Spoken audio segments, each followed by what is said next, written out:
स्वागत है आप सभी का ट्रांसमीडिया फोरम पर। केरला में 30 जुलाई को सवेरे 2 बजे एक बहुत ही बड़ी घटना वायनाड में घटती है। केरला का एक डिस्ट्रिक्ट है वायनाड, जहां पर लोकसभा के जो एमपी राहुल गांधी पिछली बार भी और इस बार भी चुन के आए हुए हैं, वहां पर एक मैसिव बहुत ही बड़े लैंडस्लाइडिंग हो जाती है। अब तक जो खबर आई है उस खबर के अनुसार 150 लोग लगभग जो है इस लैंडस्लाइडिंग में मारे गए हैं और 100 से 150 लोग जो है मलबे के नीचे, ये जो लैंड स्लाइडिंग का जो डेब्रिल्स है इसके नीचे दबे होने की संभावनाएं जताई जा रही है। बहुत ही बड़ा मैसिव डिजास्टर जो है केरला में हुआ है और केरला के जो सीएम है उन्होंने 2 दिन का राजकीय शोक जो है केरला में डिक्लेयर कर दिया है। वहां पर आर्मी, एनडीआरएफ और स्टेट की जो डिजास्टर फोर्सेस होती है ये सारी फोर्सेस जो है रेस्क्यू के ऑपरेशन में लग गई है। जितनी भी जानें बचाई जा सकती हैं उतनी जानें बचाई जा रही हैं और बहुत ही भारी मात्रा में यहाँ पर जो रेन्स हुई है, जो बारिश हुई है, उसके बाद जो लैंड स्लाइडिंग हुई है, जो एक कह सकते हैं वेस्टर्न घाट का जो मलबा है, जो डेब्रिल्स है, वो खिसक के नीचे आ जाता है।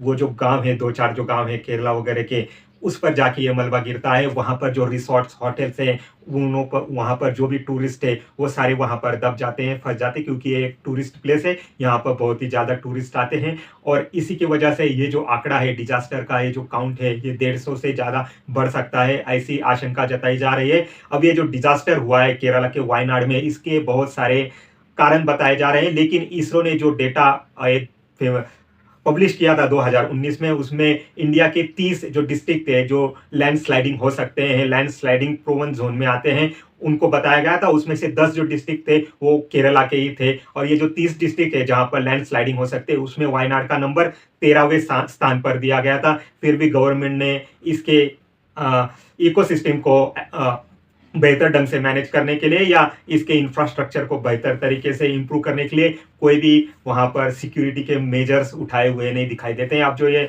लैंड स्लाइडिंग हुई है उसके बहुत से कारण जो है साइंटिस्ट लोगों से और पर्यावरणवादियों के तरफ से गिनाए जा रहे हैं, लेकिन मोटे मोटे जो कारण है मैं आपको यहाँ पर मेरे चैनल थ्रू बताना चाहता हूँ। सबसे पहला जो कारण है क्लाइमेट चेंज। अभी जो रिसेंटली क्लाइमेट चेंज हो रहा है, गर्मी में ठंडी लग रही है, ठंडी में गर्मी लग रही है और बरसात जो डिले हो रही है 1-2 महीने तक, और जो इकोसिस्टम पूरा चेंज होते जा रहा है, क्लाइमेट जो चेंज हो रहा है उसकी वजह से ये डिजास्टर हो सकता है। ये सबसे पहला प्रमुख कारण बताया गया है। दूसरा कारण है ग्लेशियर्स का पिघलना, मेल्टिंग ऑफ ग्लेशियर्स।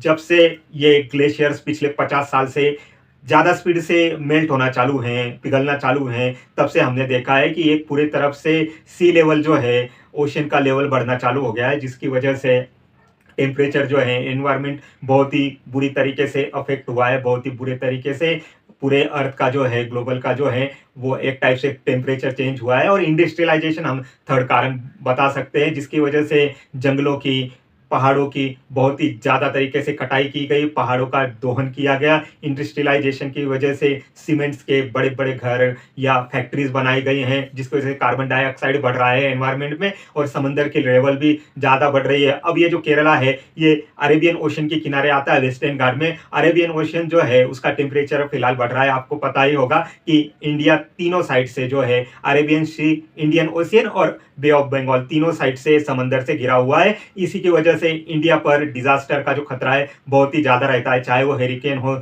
सुनामी हो या अब ये लैंड स्लाइडिंग की। इससे पहले हम लैंड स्लाइडिंग जो है उत्तराखंड, हिमाचल प्रदेश में ज्यादातर देखा करते थे। जम्मू कश्मीर एरिया में हिमालय की जो पर्वत रेंज है, हिमालय की जो माउंटेन रेंज है, वहां पर लैंड स्लाइडिंग ज्यादा होती है। जोशीमठ, जहां पर पिछले साल बहुत ही ज्यादा लैंड स्लाइडिंग हुई थी, घरों में दरारें तक आ गई थी। उसके बाद केरला के वायनाड में ये जो है बहुत ही मैसिव लैंड स्लाइडिंग हुई है। 150 लोग अभी तक मर चुके हैं और वहां पर रेस्क्यू ऑपरेशन जोर शोर से चालू है। बूढ़े को, बच्चों को, औरतों को रेस्क्यू किया जा रहा है। जितने मलबे के नीचे, डेब्रिल के नीचे दबे हुए हैं उनको सर्चिंग ऑपरेशन भी वहां पर जारी किया जा रहा है। भारतीय संसद में, पार्लियामेंट में ये जो वायनाड का डिजास्टर हुआ है उनको 2 मिनट की मौन रख के श्रद्धांजलि दी गई है और उसके बाद भारतीय संसद का जो है कामकाज आगे बढ़ता है। कल हमने भारतीय संसद में बहुत ही ज्यादा हो हल्ला देखा है।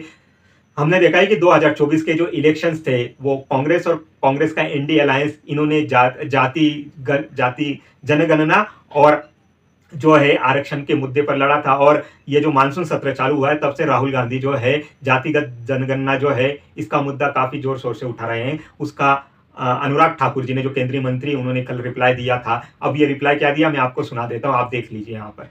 माननीय सभापति जी, जिसकी जात का पता नहीं वो गन्ना की बात करता है।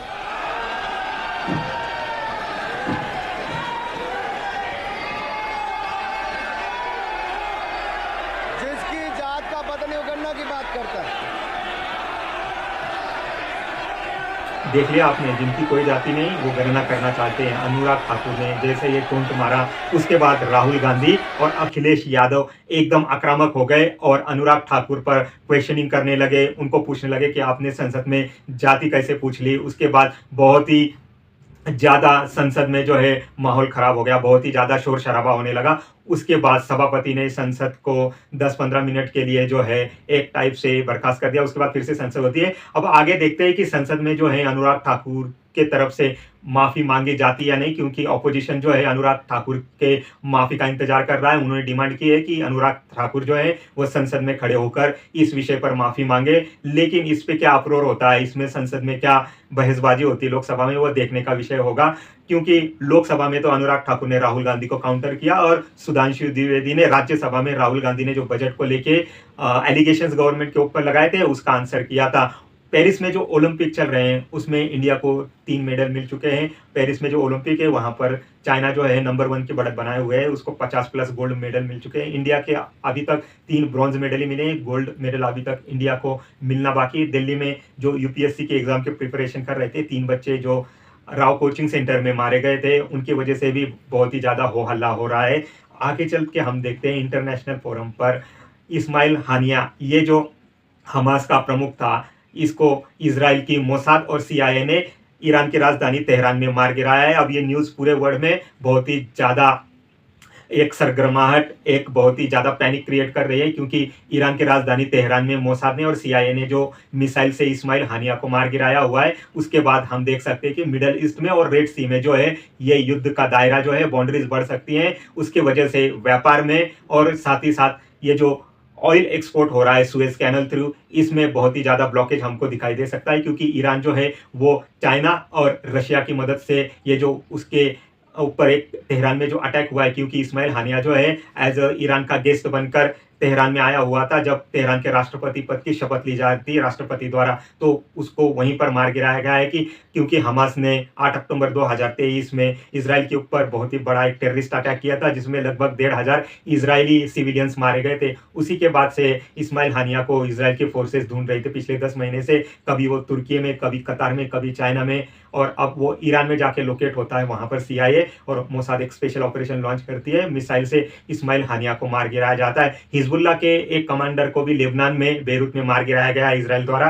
तभी अब ये जो एक क्राइसिस क्रिएट हुआ है हमास के टॉप लीडरशिप को मारने के बाद, इसका दायरा युद्ध का कितना बड़ा बढ़ सकता है, ये देखने वाली दिलचस्प बात हो सकती है। इसमें क्या फर्दर डेवलपमेंट होती है मैं आपके साथ शेयर करूंगा। आप मेरा channel TransMedia forum like subscribe कीजिए। Thank you very much.